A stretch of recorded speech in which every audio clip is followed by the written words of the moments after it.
You guys ready for your headliner? Make some noise. You know him. You love him.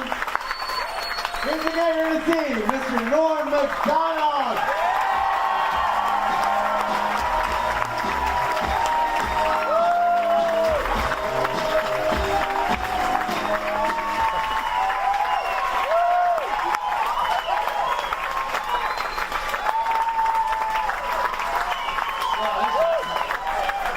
Hey, you guys, man, you're sweet. Listen, I gotta tell you though, I had, last time I was here, I ate a Dracula's, you know, over here. So, this time I came, and, I learned a lot, you know. Because I didn't eat there last time because I was too afraid, you know. So I ate there before, like, the first show, and it was like around, hey, how you doing? It was like around, I was just saying I ate over at Dracula's. So, I ate right before the first show, so it was around, what would that make, around 7 o'clock until about 8, I was eating. Anyways, I noticed a very strange thing was happening. People were eating, enjoying themselves, having a good time, you know, at Dracula's. And, suddenly, man, the mood began to change, and I couldn't figure out why, and then I realized why. The sun was going down. So people started eating faster and shit. And there was this couple next to me, and the guy's like, come on, Marge, I'm telling you. You gotta get out of here, see? And she's like, I just have to finish this cheesecake. He's going, we've been here 5 times, we're pushing our luck as it is. If it wasn't for my love of Transylvanian food, I never would have made the trip. I'm telling you, we gotta get out of here. Because of course, people there are all afraid that, because the thing about Dracula's restaurant is, you hope that it's just like a cute name that they picked for their restaurant, you know? And what you really hope is that it's not owned by Count Dracula himself, you know? Because he's alive, you know, he's undead, he's never not been alive. So, and he's not a vampire all the time, he's gotta fucking do something to make a living. They don't pay you for being a vampire. So naturally you're afraid, you know. But anyways, I found out today it's all a bunch of nonsense, you know, it's just an urban legend that that restaurant is owned by Count Dracula. That's not true. It's owned by a nice couple. Nice couple. It's not even Transylvanian food, it's just, it's all American food. It's Fred and Rose. I met them. Fred and Rose Dracula. Their last name is Dracula. It was Fred's idea, the restaurant. His father was a restaurateur. And, so anyways, I did voice my concerns to him, though. I said, are you afraid people are going to be worried? And he's like, about what? I go, you know, vampires and shit, that they'll come to the restaurant and be vampires? So then Fred Dracula, right, he says to me, he says, what's a vampire? I'm like, wait a second, hold on a second. You telling me your name is Dracula? And you've never heard of vampires? Like no one's ever made a joke to you or nothing? About you being a vampire? He's like, no. So then, now I'm really suspecting he is a fucking Dracula. Because that's a lie. That's a fucking lie. Whatever. Anyways, I had a pork chop, so that's the good side. Every story has to have a good side. And the good side was I ate a pork chop. But it was delicious. But I'm not really afraid of monsters anymore, you know. I don't even know what I was thinking. You know, we spend our time, when you think about it, you know, when you really look at it for real, you know, in life, and you think, what am I afraid of? Like, what am I really afraid of? Like, deep down, right? Deep down inside, like, what really makes me afraid? And then the answer is monsters, you know?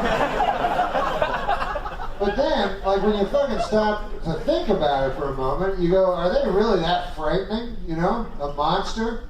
Like, I hate, you know what I also hate is when movies like exploit our fears, you know, our natural fears, and then they try to manipulate us by making movies that will, you know, tap into those natural fears. Like there's this movie out now called The Wolf Man.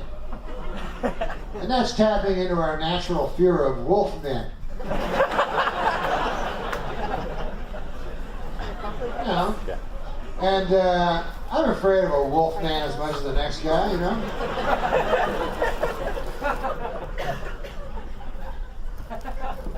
And also a werewolf, which is very close to a wolfman. Think about it. I don't know how those monsters are so close, but whatever. I don't know everything about monsters, but I know that you know, they're very close. And if you got you know, attacked by a werewolf, and then later somebody was like, "What happened? A werewolf? I think it was a wolf man." People wouldn't have that argument. You know, it's a half a man and a half a wolf. But anyways, when you think about it, you stop to think, you go, hey, should I really be afraid of a werewolf or a wolf man? You know, sure, it's scary, it's a half a man and a half a wolf, but I'll tell you something that's twice as scary as that, a wolf.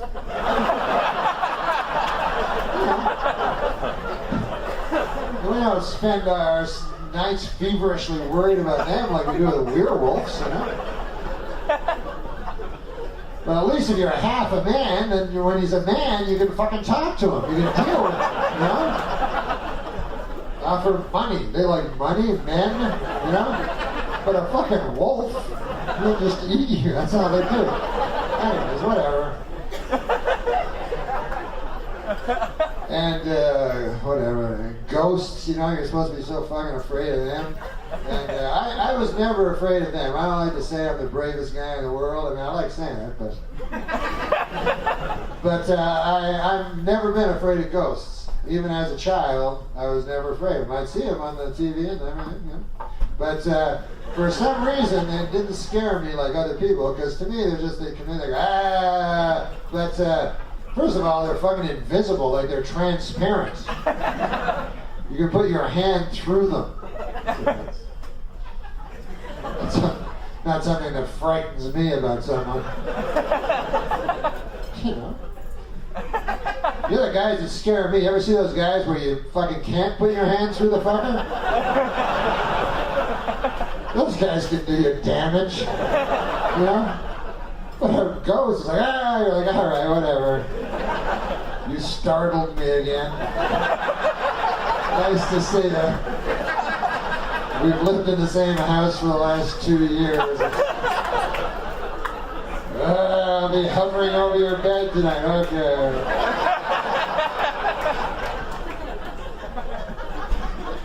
But, and I went to a hotel, there was a ghost that said right at the fucking, like, where you sign in, that place, check sign, whatever.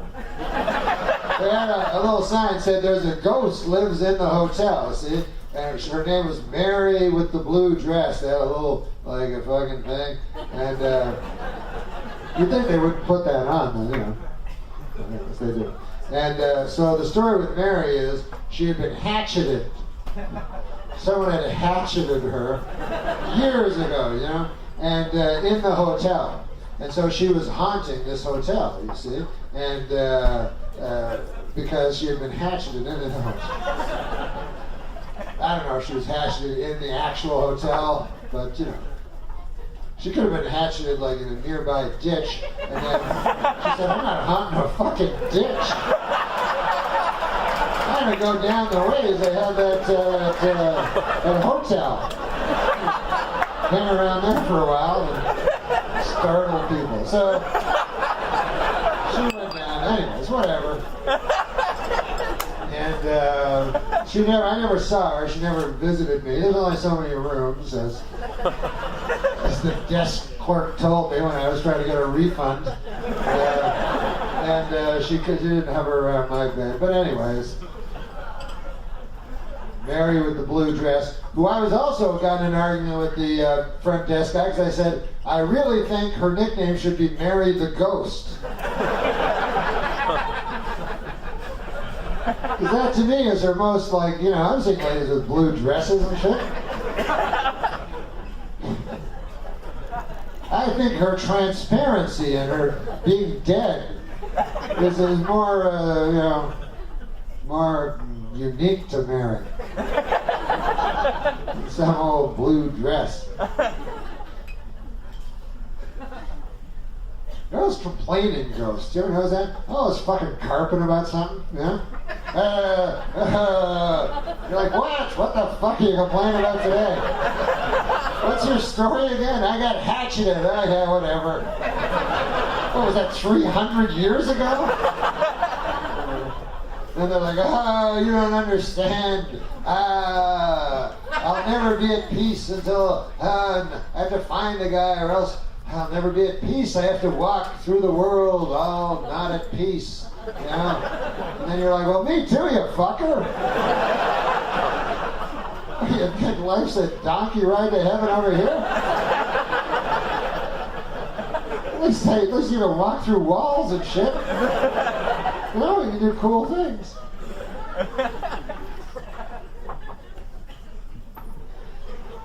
And actually, now that I think about it, even Dracula, who I'm more afraid of than anybody, whatever. Maybe you shouldn't be afraid. When you think about it, actually, you think about it, you go, hey man, fuck, I'm afraid of Dracula. I better get some garlic. Should carry that around just in case. And also I will get a 2x6 and I will hew it. First I'll learn how to hew. Then I will hew it into a steak that's spelled S-T-A-K-E.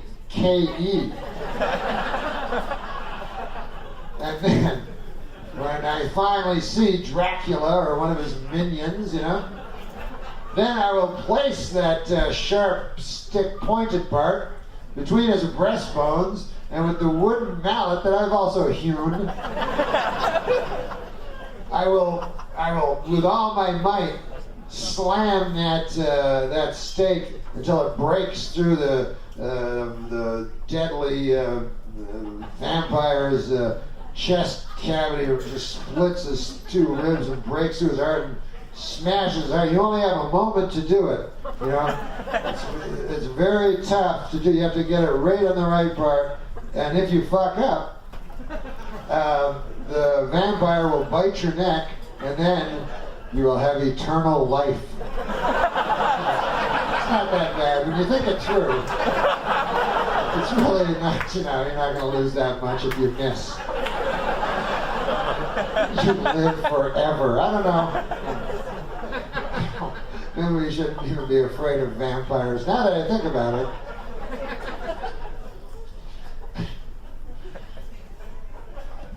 Then you just go to a vampire's house. This would freak him out. Go, hey, listen, I know you're a vampire. I suspected for a long time. There's been a lot of time. First of all, you've lived on this block for 2,000 years. Anyways, we check the records. You know, they have a housing record and shit. But anyways, here's the point. I know you're a vampire, and there's no use trying to hypnotize me with your eyes and all that shit. On account of, I want you to bite my neck. Did you do that? I don't know if they do that or not. I think they will only do it against your will. But I wouldn't mind that, man, having my neck bit by a vampire, and then being a cool vampire and shit. And they dress good, they always look good, you know. Women love vampires. Jesus Christ, man, women can't get enough of fucking vampires. I don't know what it is. But, you know, it's like they like bad boys or something. They always love vampires. I don't know. All I know is women love vampires like babies love stray dogs. You know what? It touches them somewhere deep within their soul. That's what I heard about them. Whatever. But anyways, I got the, what I was going to say is I got the pork chop at the, I I actually have a strand of pork in my teeth as we speak. A little interesting side note. That whatever. So,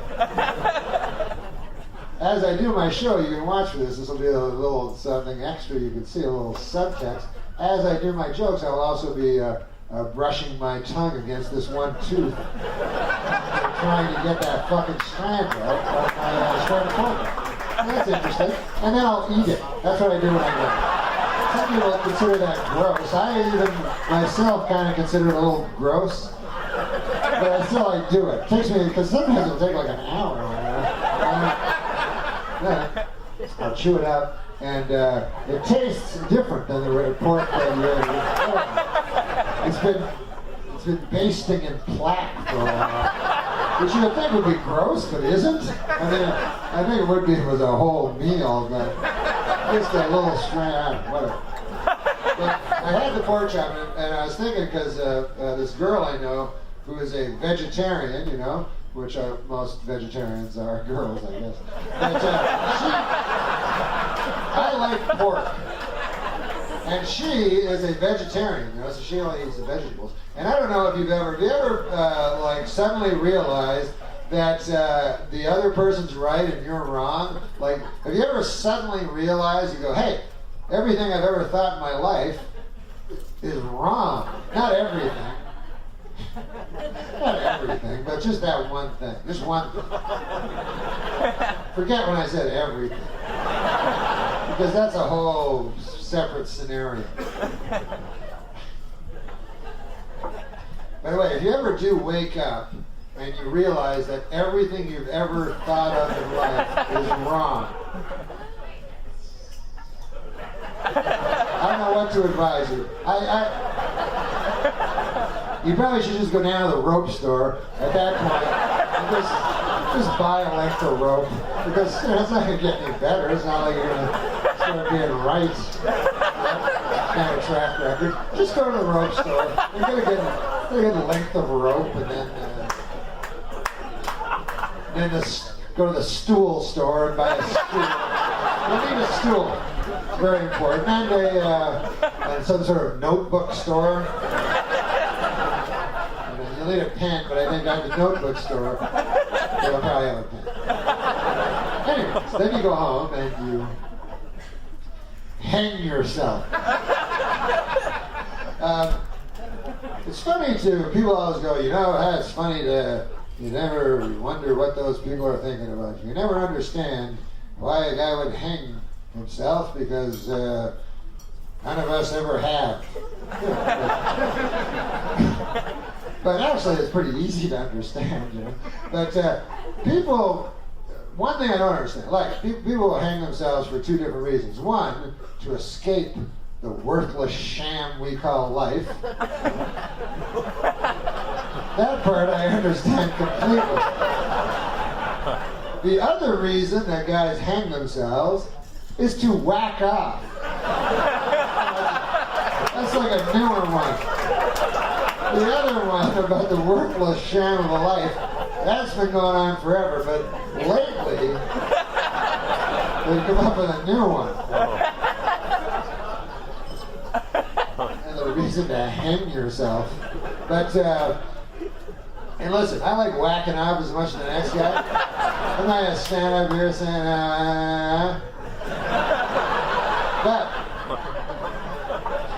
But I've never gone, hey man, I enjoy whacking off. I bet it'd be even better if I combined it with my dread of death. If I could somehow mix those two together, then I hear that it makes your orgasm 1.5 times more powerful. So, well, worth it? But anyway, Kung Fu did it, so it must be something to it. He's a smart guy, right? As a Shaolin monk. No, that was just the actor that played him. My Master Po doesn't go with that sort of falderall. But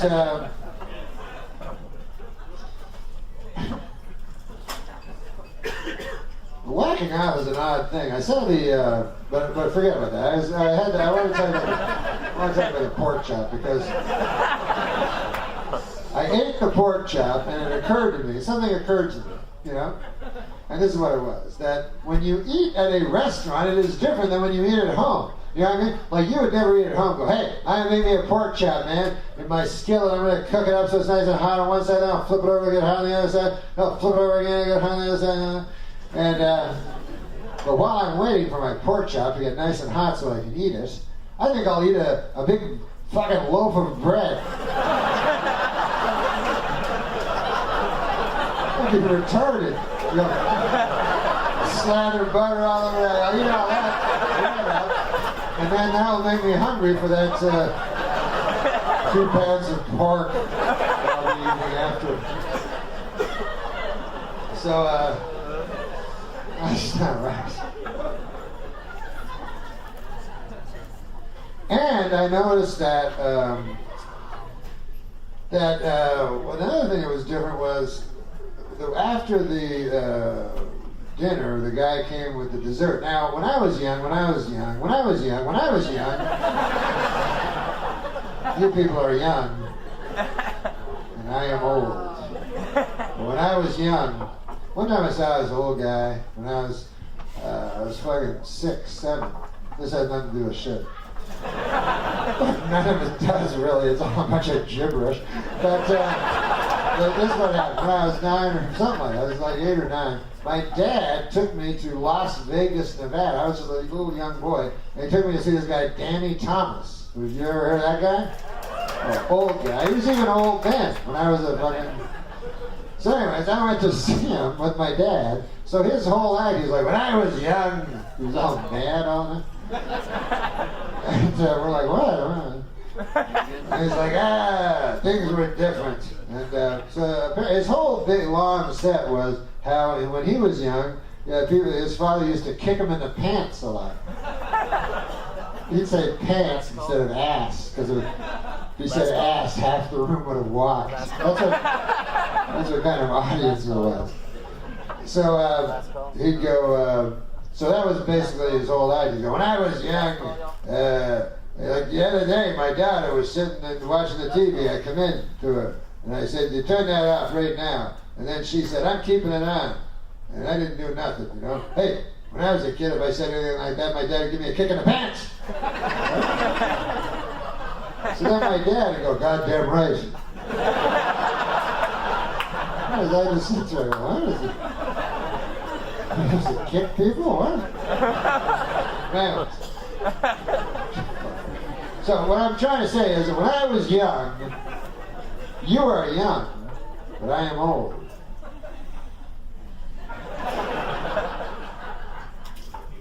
But I know what it is to be young, and you do not know what it is to be old.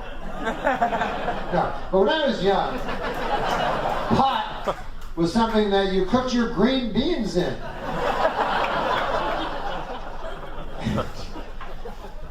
Why, hash was something you'd make corned beef with. It was it's a simpler time.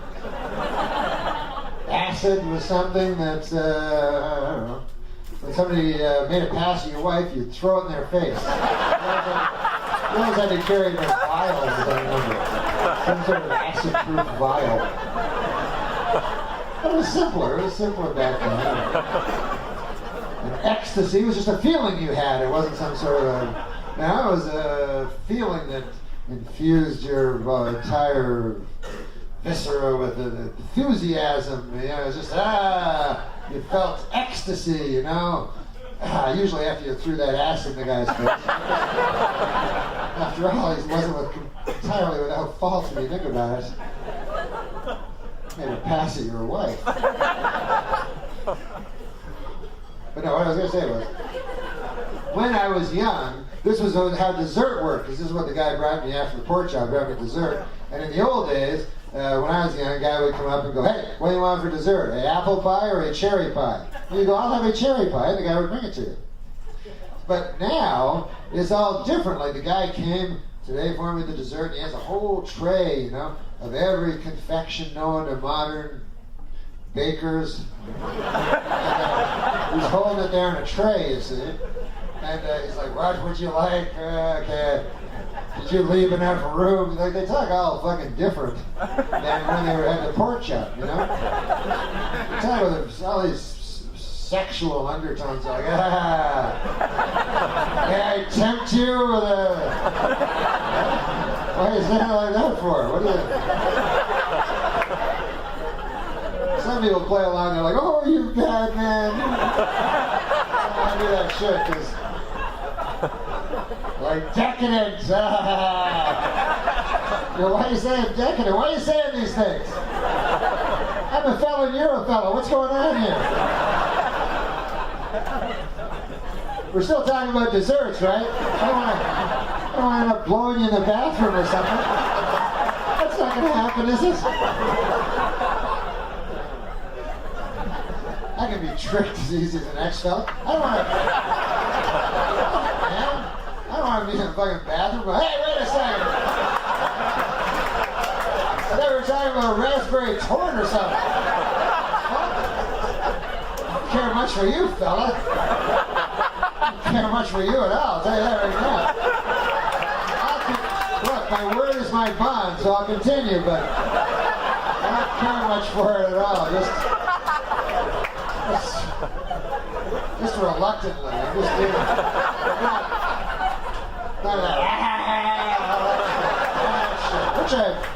Which I've seen on the computer. Yeah. I don't know if you guys got any one of these computers, but I bought this fucker, this computer, right? Thinking in my head, oh, this is a computer, that's real smart. Computers are super smart, and maybe if I have this fucking computer around, right, it'll rub off on me, I'll look at it a lot, I'll get smart myself, right? So I go there, I go, hey, give me your smartest computer. Yeah, they're all way smarter than you, you know. So anyways, I get the computer home, I turn around and figure it out. I'll be right back to pick that up. Anyway, turns out the computer is a fucking filthy animal. It's even worse than me. Like, way worse. But anyways, if you've never seen computer pornography, I advise you strongly not to. Because, good Lord God, once you step over that line, you're pretty well fucked for good, you know? You know, you want to keep some innocence, some glint of humanity to yourself. But at first when you see that computer porn, you can't even fucking believe what you're seeing, because, you know, it's like, holy God, it's like, there's so many women, then I'm in another button, there's more. Like, there's, is every woman a whore? What the fuck? These are pretty women. I've never met a lady like this in my life. I feel very alienated from everything. You don't feel like you're with it. But then, after a while, like everything, you know, if you watch something enough, you get desensitized to it, like they say in the big books. And what that means is that, you know, you're watching and you're like, she can only take 8 cocks up her ass. Why don't you even get in the business if she's going to be such a... I'll find something else. What worse thing can a person do to another person? I need worse. So then you have to go away from it all and cleanse your fucking mind and soul again so that you can be, you know, sensitized again. You don't want to be desensitized the whole time. Like in the old days, they said it was different. It was like all completely the opposite, because they're like, you ever hear the old guys, they go like, and it was sexier back in the movies in the old days. And just why now it's all out there in the open for you to see. You know, there's nothing left to the mystery. You know, and when I was young, all the what's the name of the old actress from the old days? Huh? Yes. Why in the old days, I remember we'd be sitting in the moving picture house and Betty Davis would show up, and by golly, all she'd have to do was show a little of her ankle. Just arch her eyebrow a little, and that was enough. That was sexy. That was sexier in a way. And you go, what the fuck? You were whacking off about that? That seems even grosser than like you're watching the movie, like, I can't wait till I get home. Huge hard cock, like Betty Davis's ankle. I'll be thinking about that later when I'm fucking you. Your gross ankle.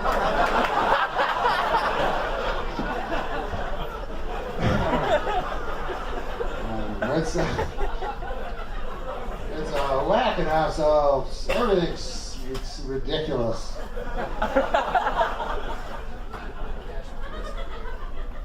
Like when you think about whacking out, but anyways, forget that. I want to say, I do want to say about the about this girl I was talking about the vegetarian, because I forgot to say this. That she told me, right? That she told me that. That every Thanksgiving she will make a turkey, but instead of using a turkey, she would fashion the countenance of a turkey out of this stuff called tofu. And with the tofu, make it into the image of a turkey and eat it. Which surprised me on account of, that's the thing she didn't want to eat in the first place, was the fucking turkey. What's she think? What's she doing? Like me, I'm against cannibalism. You know that, right? But it never occurred to me to take all my delicious cheese sandwiches and make them into a fucking rotting old guy's corpse and fucking eat that.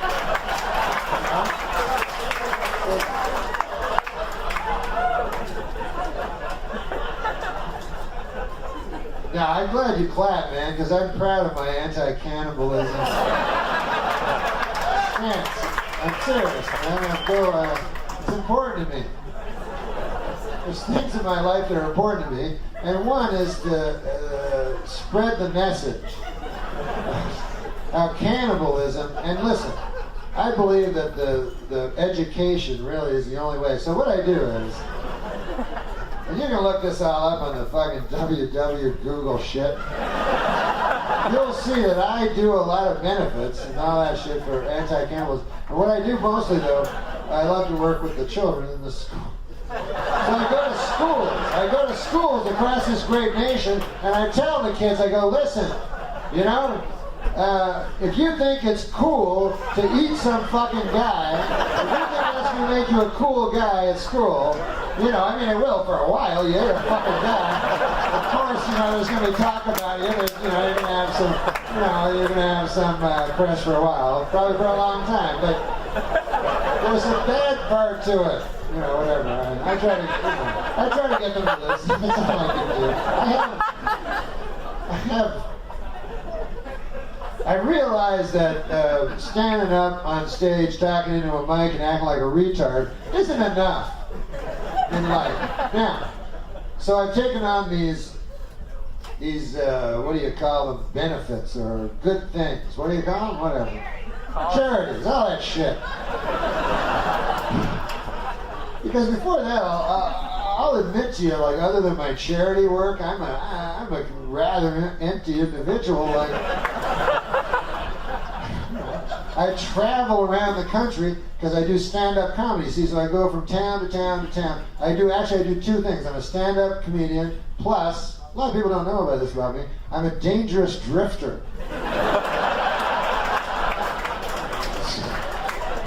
So I got, like, my hobby and my work, like, dovetail perfectly. And sometimes it's hard, because I'll be in a town, you know, and a cop will be eyeballing me, you know, and I won't know. I'll go, maybe he knows me for being a comedian or something, you know, or one of my shit shows I was on. Or maybe he knows me from that time I drifted into town a couple of years ago. And all them fires happened. You know, I can never tell. So, So, you know, he'll sidle up to me and I can't tell because he'll go like, "You're Norm, aren't you?" I'll go, yeah, what of it? And he goes, "Nothing, just wondering, what are you doing in town?" I go, "I'm working over at Cap City there. A fellow named Vic, you can ask him yourself." He goes, maybe I will at that. But, still retarded. But listen. When I say retarded, by the way, I am talking about people with Down syndrome. I'm not talking about just dumb guys. Because I think if you're a dumb guy and I call you a retard, that would be an insult. You're not a retard, you're just a dumb guy. But a retard, I feel quite comfortable calling a retard. But I actually like retards. People, I would be happy. You know what? I would like to have a friend that was a retard because they've acquired something in their clutchy little grasps that the rest of us eludes the rest of us somehow, and that is a couple of drops of happiness. They seem happy, don't they? When you talk to them, doesn't a retard always seem happy? And my God, what would we give for that?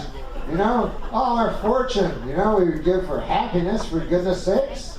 So I feel that if I got a retard friend, you know, then that would rub off on me. But it's hard to get retard friends because it turns out their parents are very protective. We're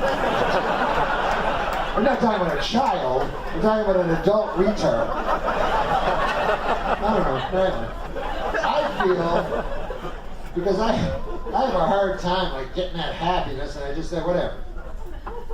I'm like the opposite. I'm happy for such a seldom, just like when I wake up, sometimes I gotta wake up like this here, and then I go, oh, a pillow. I see my pillow, you know, and I'm happy for a second. I'm like, I like pillows, you know, and so I'm still just waking up. Then I have a door in my bedroom, and under the door comes light and stuff comes in, but also under my door, what will come up and creep onto me? My life.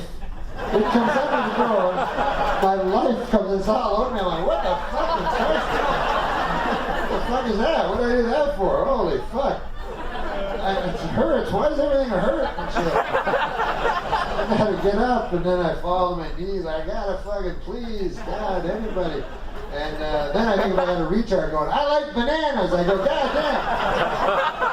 That's a good point. I like bananas too.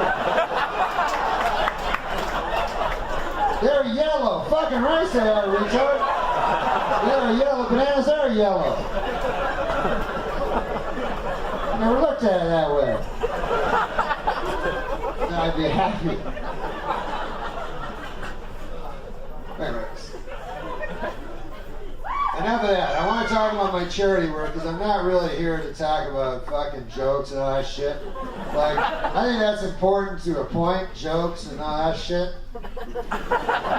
But really, what we really should try to do is charity benefits for the people.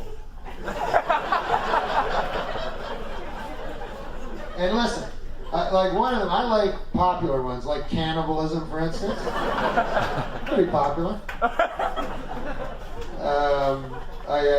Landmines. You know about landmines at all? This is a very serious issue. I don't like to talk about it much, but what a landmine is it's they put them underneath the earth where you can't see them, and then guys step on them and they blow up. A terrible thing. It's going on all over the place. And one of our great champions of the cause, I've been in the anti-landmine crusade for some time. I don't like to, I like to keep it. But anyway, we lost one of our great champions in the crusade a couple of decades ago or something. It was Princess Diana, the princess of England. And she was a princess. She lived in a castle. But she was much more than that because she would go around and she would really fight the landmine people. Because she was against landmines. And so was I. We had this in common. And then she, of course, tragically, something died. She died.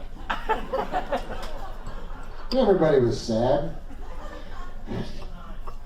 And then Elton John wrote a song about her that he wrote for another lady earlier. I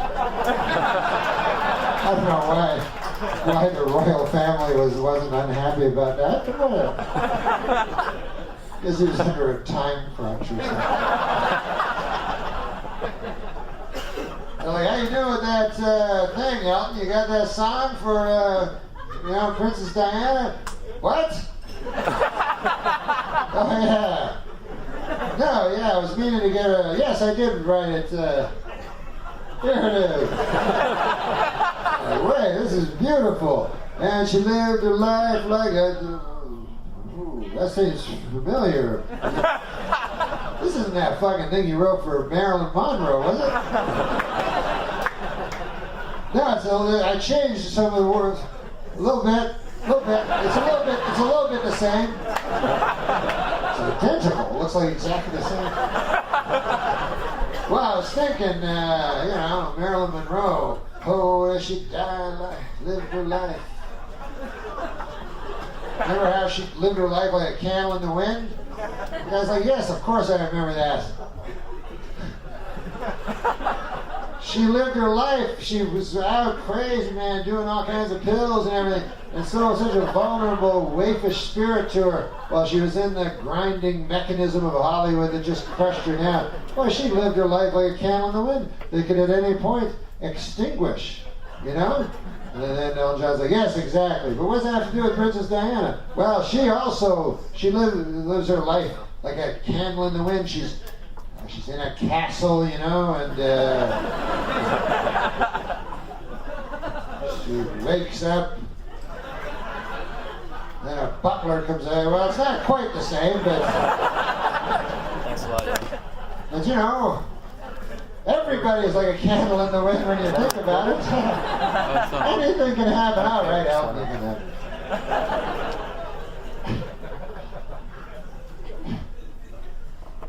She was the woman probably least like a candle in the wind of all of us. I'd say if we polled all of us in this room, our life would be more like a candle in the wind than Princess Diana, the Princess of England. But anyway, the point is this. I have taken up with great enthusiasm and energy the anti-landmine crusade, and I'm quite proud of it, And I go and I do my protests, and I go, I have I got a stick with a fucking cardboard thing on it. And it says stuff about how bad landmines are.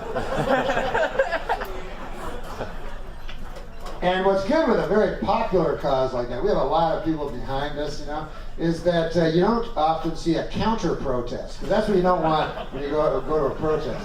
You don't want to see the counter-protest, because you don't want to clash, And there's always a couple of guys, landmines, there's always a couple, but they're kind of kooky, or they're in the, they're probably in the pockets of the landmine companies,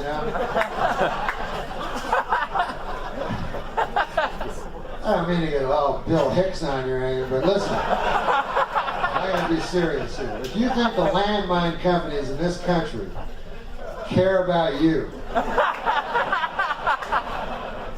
the little guy, all they care about is their third quarter profits. All that shit, whatever that means.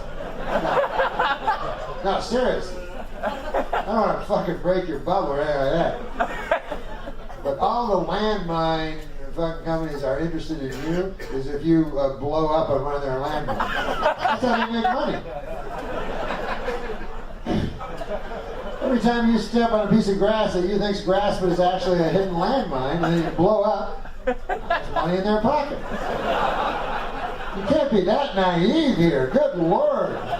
You get the TV, don't you? But, what? Oh, Lord God. I don't even know what I'm yammering about now.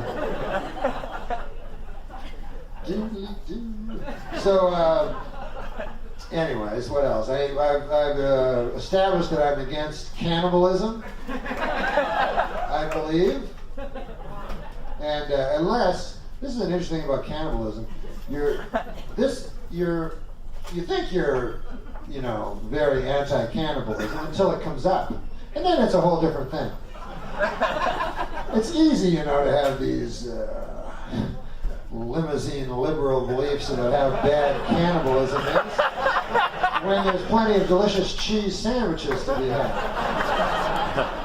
But what about the people that aren't in our lucky situation, you know? What about the people who happen to be stranded in the Andes mountain range? What about those guys? They have to really make their cannibal decision very carefully, because I don't know why, but I would see personally, I don't want to test my cannibalism beliefs that strongly. I don't want to go to the Andes. I'll never book anything that's on the other side of the Andes. Like, I know some people will do it on purpose. They go, listen, I'm looking for a place, the wife of Ruth, and I remember Ruth from last year. She was thinking we got to get away from the kids. And she was thinking we go to a nice island somewhere with hammocks and something on the other side of the Andes. Do you have anything on the directly that we'd have to directly cross the Andes? You have a small plane? We don't like big planes.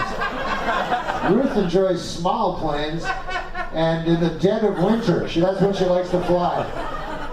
Can we go then? So then you get in the airplane, and of course you instantly crash into a mountain. Everybody knows this. Everybody knows this. There's no secret to it. It's written on your boarding pass. It says,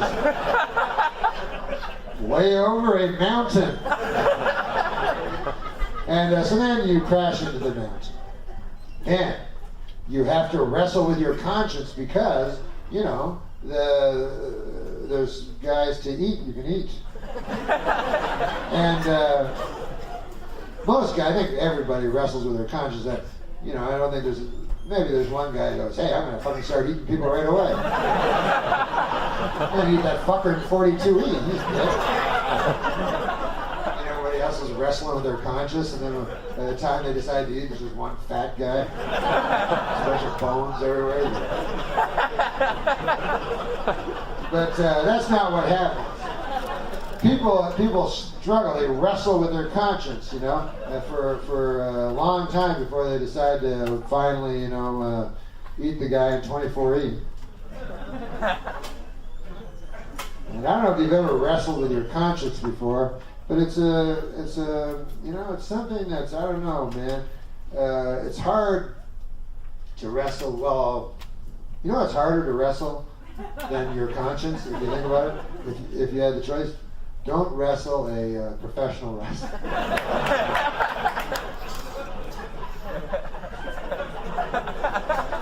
That's the toughest thing to wrestle, I think, is a professional wrestler, because those fuckers. But no, you gotta wrestle with your conscience. And then, but the point is, finally, if I can get too hungry, you fucking eat the guy, because days have turned into weeks, have turned into months, have turned, you know, time works.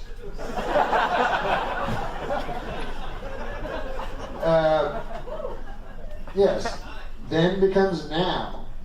And then, so you fucking decide to eat the guy at 24E. But now, you're so ravenously hungry because you haven't eaten, you're like, you're fucking eating blood all over you. And then of course, that's when the fucking rescue guy comes. They fly over, they're like, we got hamburgers and hot dogs. And cheese sandwiches, everything. We'll be down in a minute. You're like,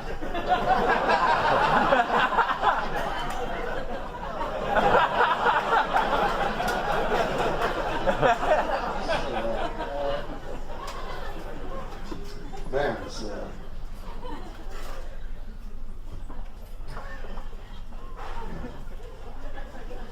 I don't know, but I was going to tell you one thing about how weird whacking off is. I just feel I should tell you it. Because I was thinking about it, when you're whacking off and stuff, right? It's fucking weird because you gotta construct in your head a thing that's not happening, you know? Because what's happening in real life is you're whacking off. But in your thought bubble and shit, it's not you whacking up in your thought bubble. No guy could ever do that. No one's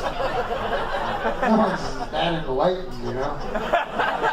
Maybe one of them guys that sits on the top of a mountain in the cold, you know, or something. Maybe those guys, one guy, but the rest of us, you know, pedestrians, you know, we have to construct something in our head. Now, so it's you and I'm just talking about guys. I don't know about women because I'm not a woman. I can't speak, but sometimes I've asked them, I go, hey, when you do that, what do you think of? And then they go, the wind. So they work on a more elevated plane. But guys work on the idea of being with a lady in their thought bubble.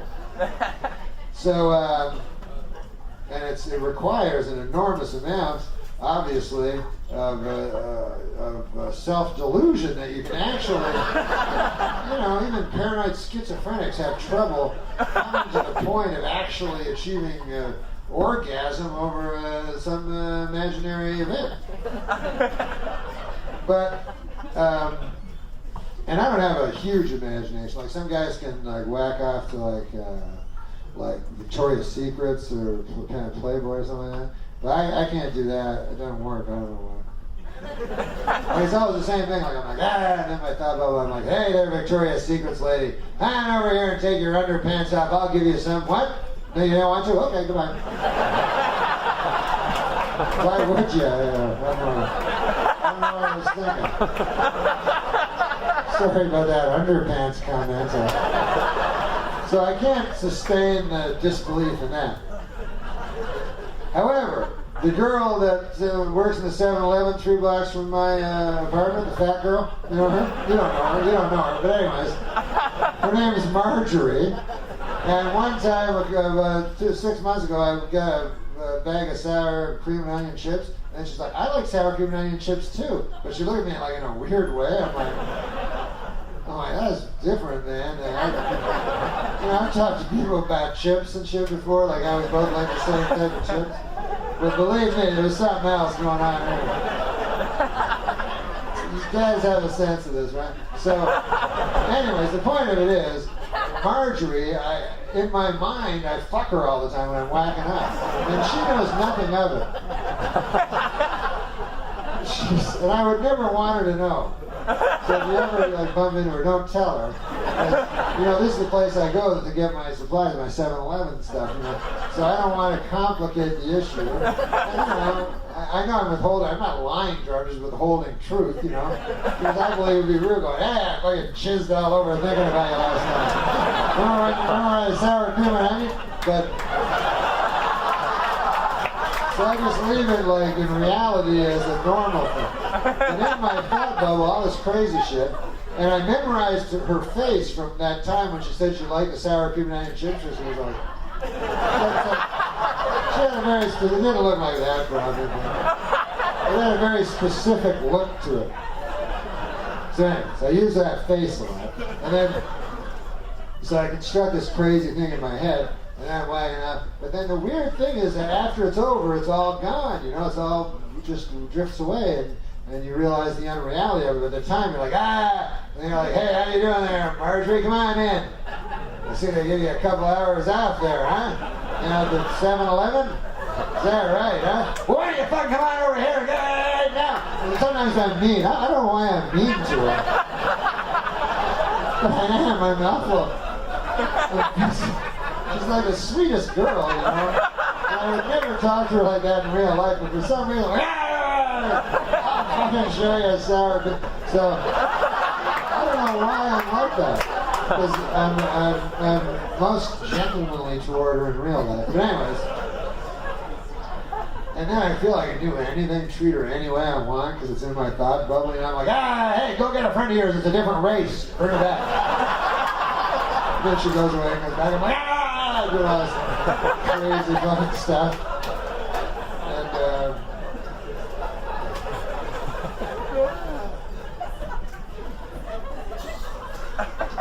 Anyways, but the horrible moment is right after, because you're with all these girls, you're like, and all this crazy stuff goes on, and then it's over, you're like,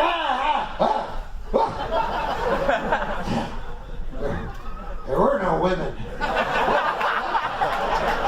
It's just me alone. I gotta get a hold of myself here. Hey, and just relax here. It's all right. It's just me. Sure, that's all. Nothing wrong with that. I'll sleep. That's it. I'll get some sleep. Yeah, that's the answer. Sleep. Whatever. Sleep is usually the answer, by the way. That's what I found. Most of life's problems. Sleep. That's why I don't want to die, because I like dreaming. I like having sleep and dreaming. And I hear that once you die. But that's my favorite part, because, you know, things that are so painful in life and everything, you know, like everything in life seems like, you know, it's got a lot of pain in it, right? But then when you dream, way more horrible things happen to you in your dream than in your real life. But you don't feel the pain. It's perfect. You know what I mean? Like you be going doodly-doo, and a fucking bear starts chasing you. You're like, oh, a bear!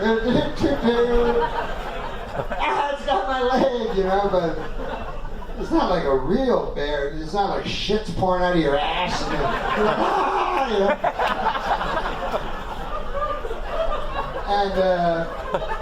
And then you're like, hey, there's my dad who's been dead 6 years. How you doing? You're having a conversation with your dead father, and then that's crazy shit. So in real life, that would be a full day of being terrified. And in your dream, you actually move on to other things. You're like, well, I talked to my dead father for a while, then that bear ate my leg. And, what's next? It's a good way to live, you know?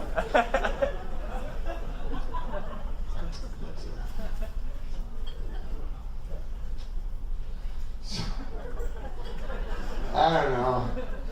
I'm just an old chunk of coal, you know. But it's cool, because I'm gonna be a diamond one day through the sun.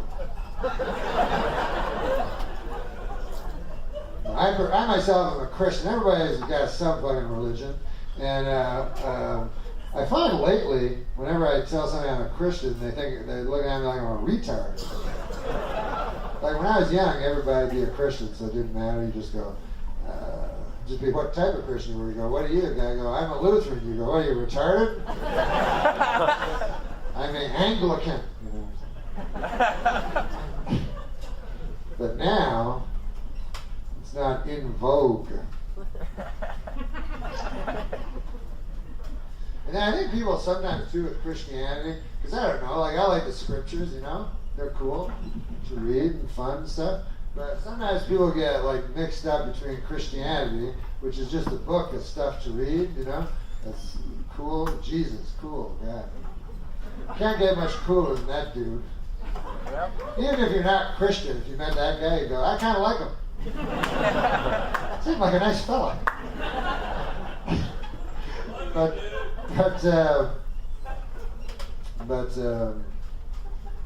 I think sometimes people get like confused. Like instead of focusing on Jesus, they'll go, I saw a guy, I didn't like him. Like they'll, like an evangelist, you know? That's not really like, you know, the spokesman for Christianity. The spokesman is Christ, Jesus Christ of Nazareth. And so if just because a guy's got a TV show where he's got a Bible, it doesn't mean he's necessarily a spokesman for my belief, you know what I mean? And sometimes I'll watch Sunday morning shows because I like hearing scripture. And then sometimes, I'm telling you, man, I've seen shows whole hours, these motherfuckers, they don't even read one scripture. They don't even have a fucking Bible. There's a Bible like on the desk. A lot of times, it's just they're building something. A lot of times, there'll just be a guy wanting money. He's standing in front of a big fucking thing. He's like, we're building this thing. Good God, it's expensive. We didn't think it'd be this. It's a giant church. It's the biggest church ever. Anyways, we're broke again. We don't have a lot of money here. Can you send us some money so we can build this thing? You know, I don't want to. What were those commercials? You seen those commercials?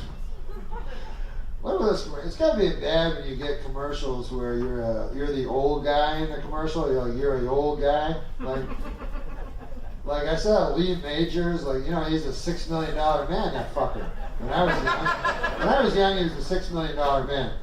Now he does these commercials for a thing called, it's called the bionic ear. Right? It's just him in a chair. He's like, I don't hear too good at it.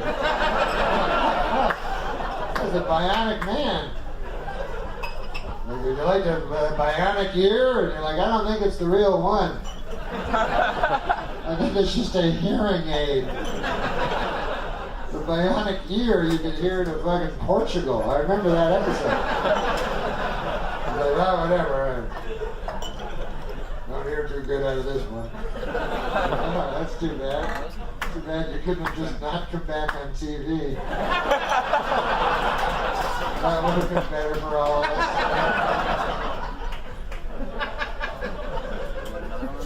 What about those old guys? They're so fucking old that their job is to sell, their commercial they're doing is for old people that are going to die and they don't have no insurance. They're so fucking old that they forgot some, I don't know what the fuck. But so Ed McMahon did it for a while, then he died, now somebody else does it. So I was like, hey, listen, does nobody want to insure you because you're so fucking old and sick and everything? Are you in your deathbed right now? Anyways, you never thought of getting insurance, huh? Well, what about your family? They gotta bury you, for God's sakes. How about this? Join our thing, and we'll take care of everything, and it's $1 a year. We don't make a lot of money. It was never a good idea, this business. I worry about my check clearing from these guys.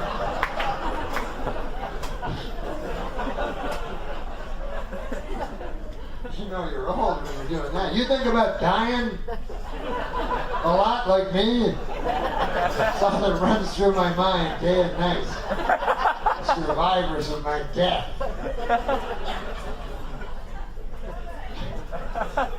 Some commercials.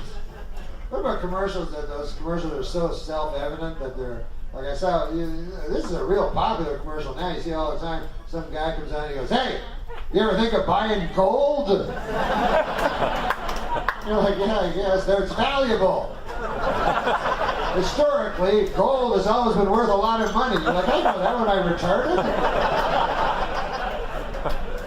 You knew that already? Yes, I watched Daffy Duck when I was young.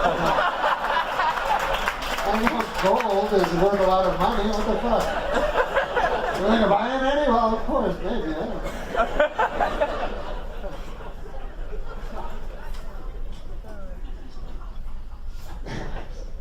I better go. I've been on way too long. But listen, I was thinking this today, and then I'll go.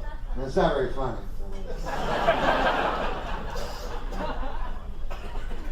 No, I'll tell you this instead. Fuck that one. I was thinking that women are the superior gender, and I'll tell you what.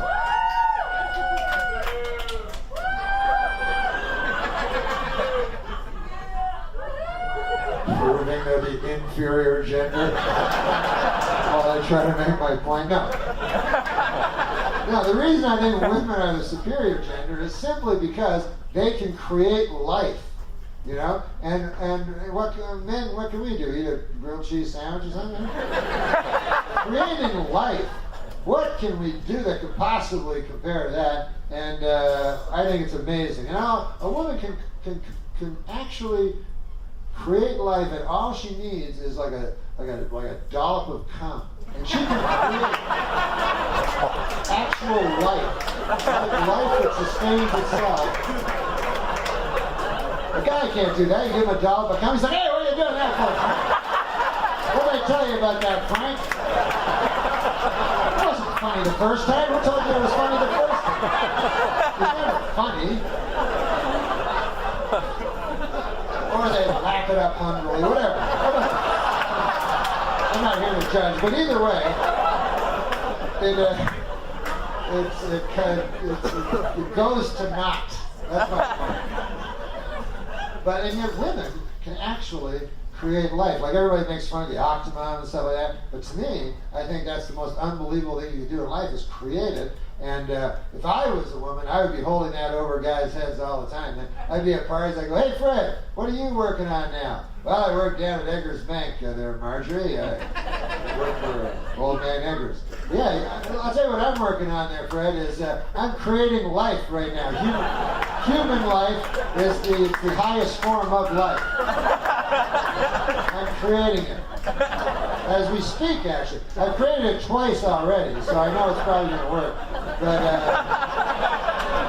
hey, listen, you know what's weird? A foot just kicked me that I created. I created a foot earlier, and now it's kicking me. I don't know if that's ironic or not, because I don't know what ironic means, but it's odd, man. What do you think that's odd, Frank? What is it you do again? At Eggers Bank, Marjorie. I work there, see?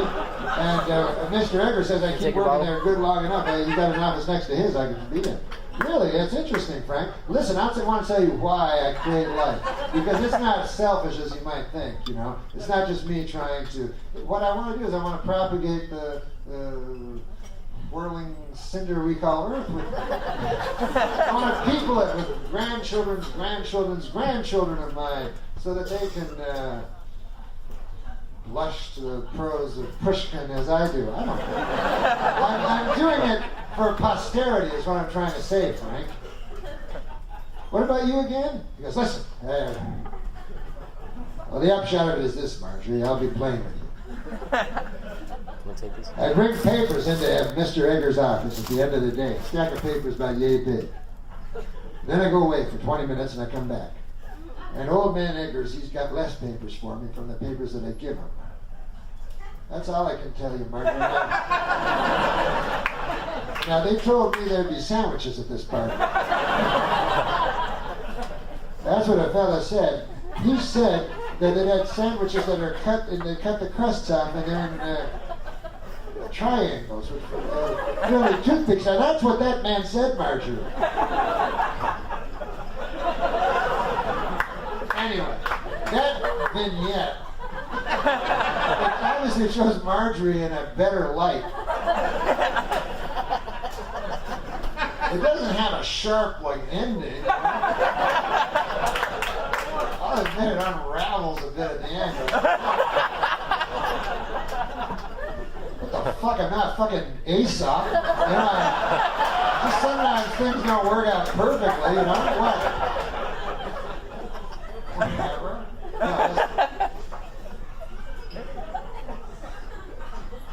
No, here's my Coca-Cola, and which you guys don't have, because whatever. If you go to find Coca-Cola, some places, you should have Coca-Cola everywhere, you know, it's the best. But some places, you go and you'll go, hey, can I have a Coke? And they go, no, what about Pepsi? You're like,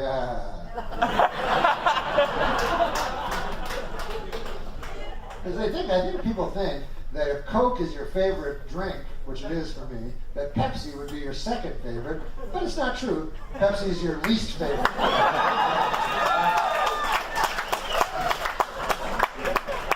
You got some kind of fucking DO or you hang don't got that in this town. I get that a lot. You have a Coca-Cola? No. Don't bring that up.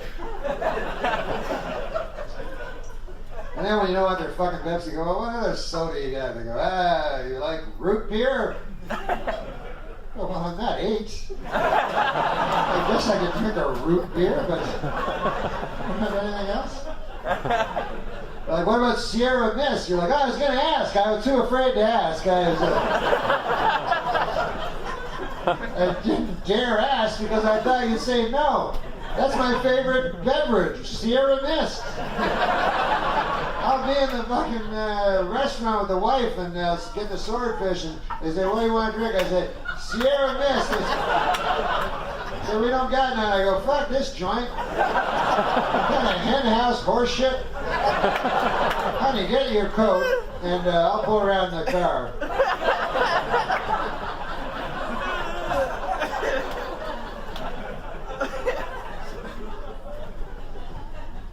Listen, seriously. If I could say one thing about the real heroes of the country, which I believe are the teachers, you know?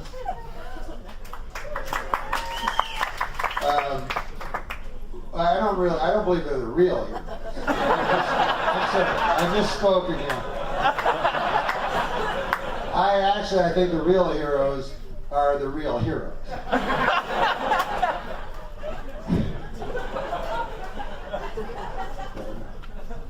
Teachers, they get good press though, because people often say to me, you know who the real heroes are? I go, are they the real heroes? They go, no. I go, oh, they're the teachers.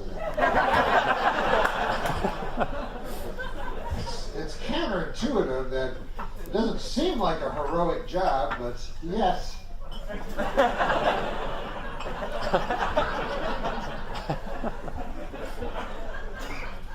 First of all, if you're a teacher, you get the same fucking vacations as a child. You get, what, 4 months a year off? You know? My vacation? I get almost no time off. We're 48 weeks a year.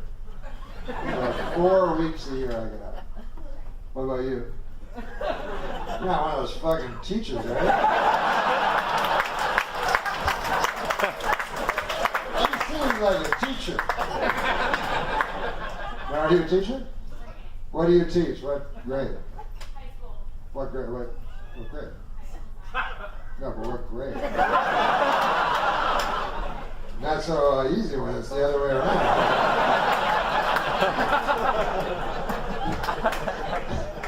It's always easy to ask the questions. Well, the real heroes are the fucking students. They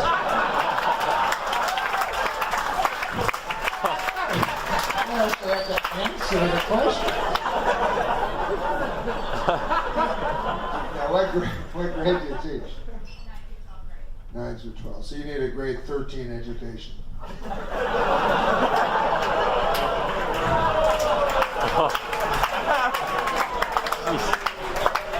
You're the real hero.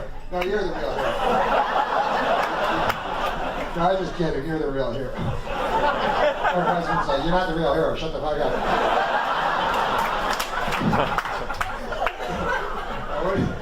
I know it's a fun thing to say.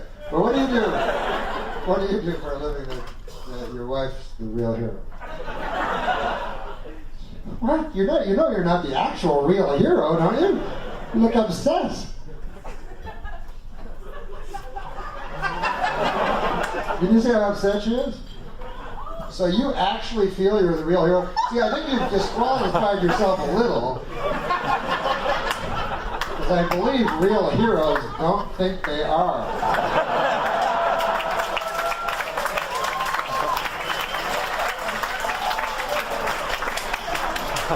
Because when you hear the real heroes, they go, how the fuck did you run into that fucking fire and pull a guy out? You're a hero. And they go, no, it's the teachers.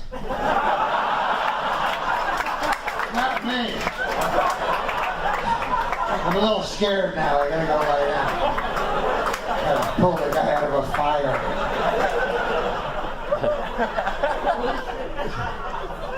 That's a good job. Come on.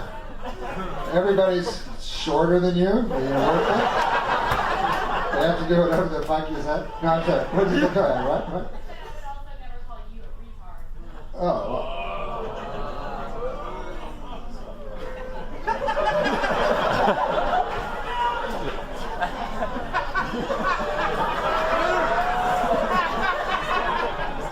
That's an odd word for a school teacher to use.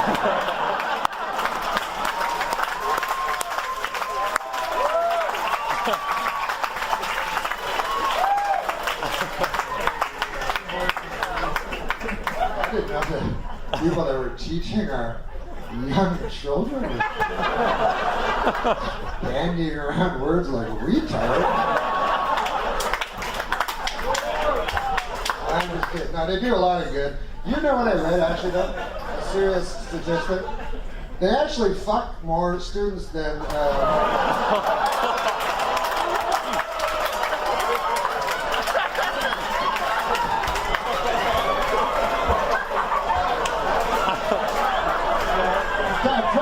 a hero.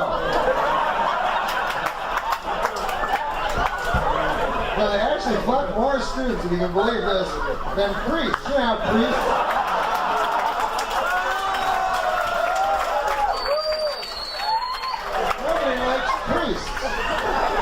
Nobody's going to remember priests are the real hero.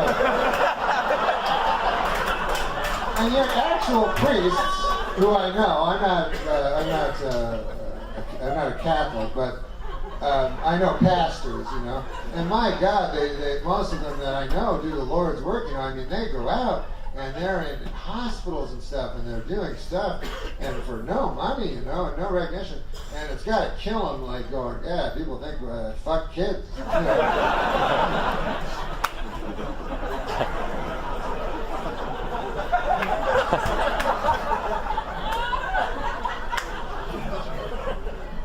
Like if I was a priest, man, I just let it be known. Like I do a TV commercial. I go, hey, listen, I'm Father Norm here. Come on down to my church. I won't fuck your kid. I'll tell you that. That's the first thing I promise you. I'll tell you a little something about myself. I'm Father Norm, as I've told you, and 20 years or so ago, I took a vow of chastity. Now, what that means is I cannot have sex with a lady, you know? Now, that's tough, because I like ladies, and especially the ones, you ever see those ones where they press their tits together, kind of, and they got a little cleavage on, but they look kind of hoary, but it looks like they don't know they're whores? Anyway, that's my type. Everybody has their own type. The point is, I don't even fuck them, let alone a child, for God's sake. Why would I want to fuck a child? So anyways, but now to Father Norm's. And I will not fuck your kid. And you can leave your big-titted whore wife at home. I don't need that hanging around asking me questions all the time. It's junky. You gotta admit, though, the guy that put that flag in the Iwo Jima, he's close.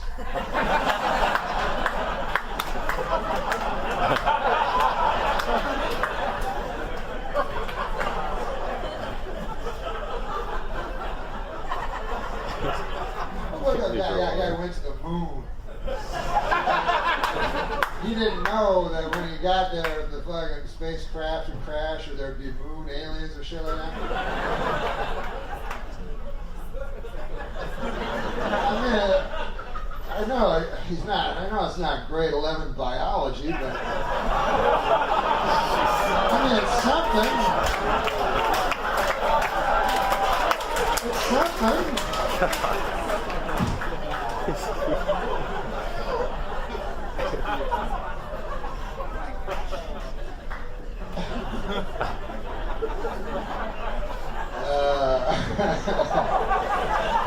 Imagine any fucking other fucking job, you know, you go, hey, I'm the civil servant, I'm a hero. You're like, what, are you fucking retarded? But a teacher,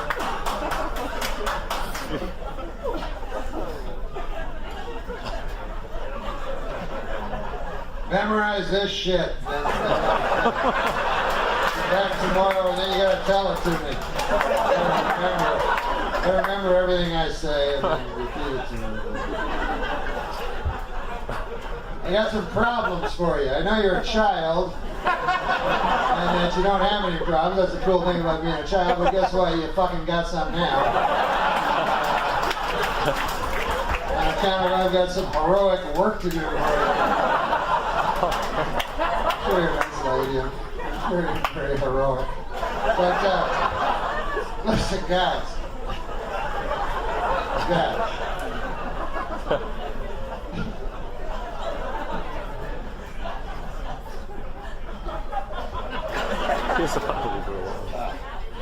In science, do you teach Newton? Isaac Newton? You know, what are you, retard? Isaac Newton? Greatest mind of the...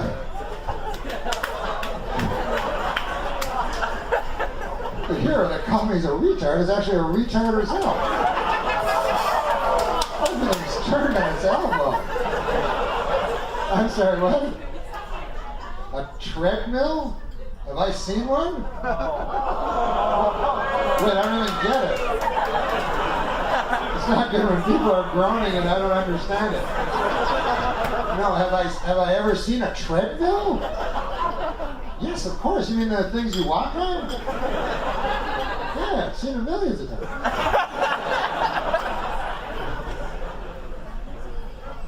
Whoa. I'm a retard. Yeah, you walk on them. They're in gyms and they don't. No, they're not. That's not a treadmill. You remind me of these fucking teachers I used to have. I said the answer. Nah. I thought it was it. Nah. I'm pretty sure I have seen a treadmill, no matter what you say. It's a thing you walk on and then, right? You're not what? You wouldn't be sure that I'd seen a treadmill? Well, you see, you're probably very bad at grading people. At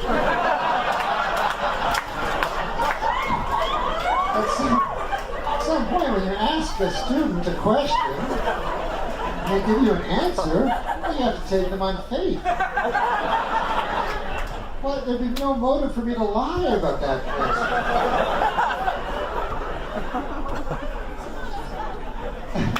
Now, I've seen dozens, hundreds of them. I don't want to brag, but you know,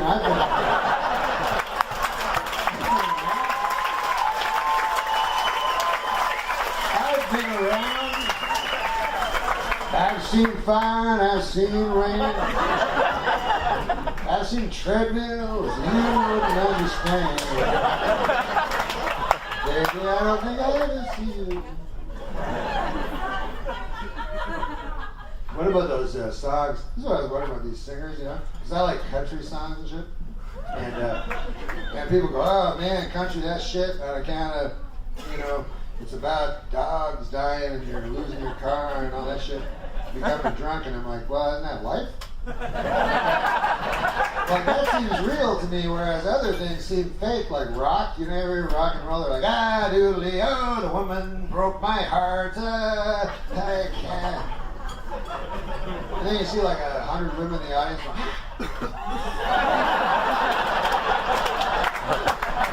I think these guys get their heart broken.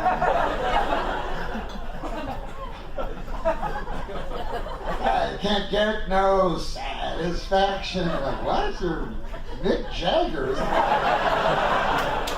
If you can't get satisfaction, what the fuck am I supposed to do? What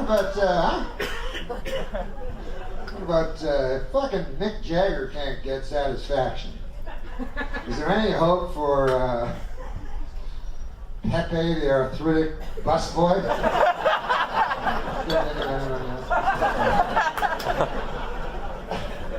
Although even country music, although I love it, you know, sometimes like some of the songs are like,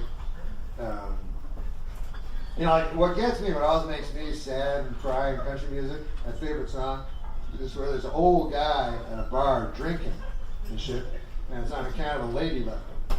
And there's a poor old guy sitting at the bar, and his new home is the honky tonk, you know? And it always gets me. But then when I think about it realistically, if I went into a bar and I say, hey, who's that guy at the end that died? That's drinking over there. And the guy said, oh, that's Earl. A woman left it back in 62. What the fuck? I gotta go talk to Earl, you know? And then you go, Earl, what's the matter? She left me, you know? And you go, but Earl, it's, you know, I think the problem now, Earl, is not as much the lady as the alcohol itself.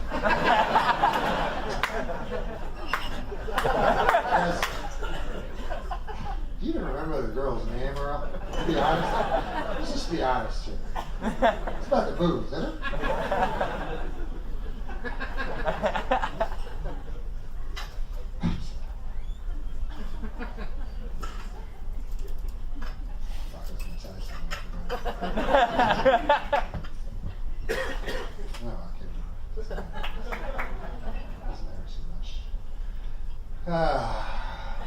I've seen fire, I've seen. What about this other song by Elton John? He's like, I guess that's why they call it the blues. Doodly-doo, doodly-doo. And then in the song, right, he never explains why they call it the blues. You're just angry the whole time. These are minor complaints of the day. I can take them, you know. The rest of life has been such blessings, you know. Now listen, life is filled with blessings, you know, and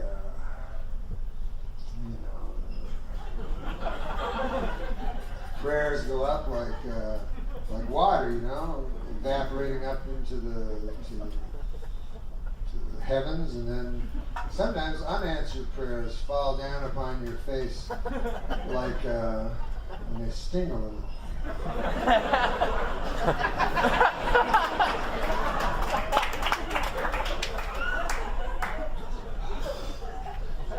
But I don't know much. Listen, I don't know much. But I do know this, man. You gotta love each other, and you gotta try not to kill anybody. You gotta try not to rape anyone. Try to live good, live a good life where you don't kill and rape. I think you've lived a dang good life. I'm lucky, you know, because I don't have the desire to rape, and also I don't really think I could. You know, I don't think I could.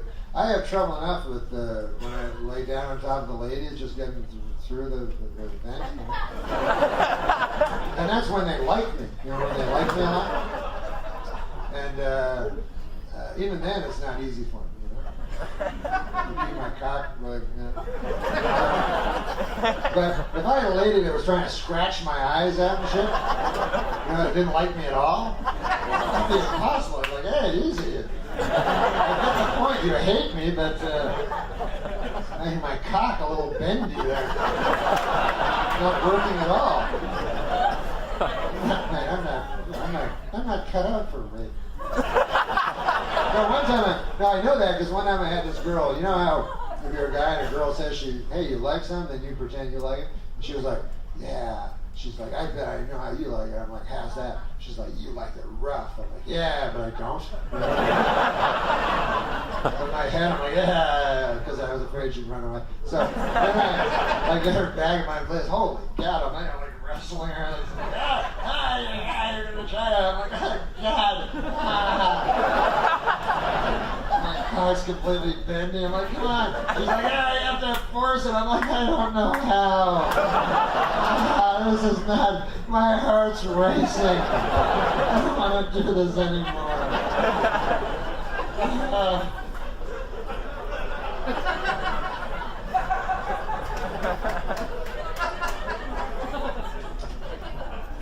It's like, come on, you're going to run against my will. No, I don't know. I'm afraid to do this. It seems wrong. Even though you're giving me consent to rape you, it's not. What if you call the police? That keeps going through my mind as well. That if this is somehow on a transcript, it won't look good. The italics will not come out. You understand what I'm saying? Anyways, I gotta go. Anyways, folks, I gotta go. I love you very much, and in the name of the Pale Nazarene, God bless all of you.